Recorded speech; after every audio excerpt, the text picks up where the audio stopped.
So let's talk garden tools, all right? This right here is one of my absolute favorites. Now, depending on who you will talk to, they will have a different name for it. But y'all see what it do right there?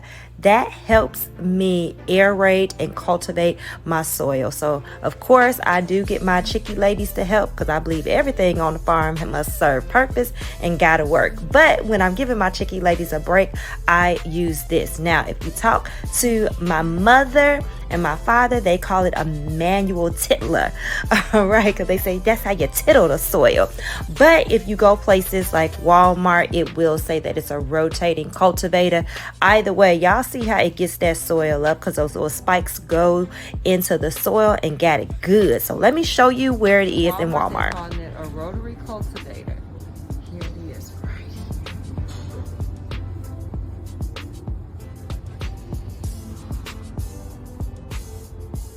Baby, this right here will get the job done, baby.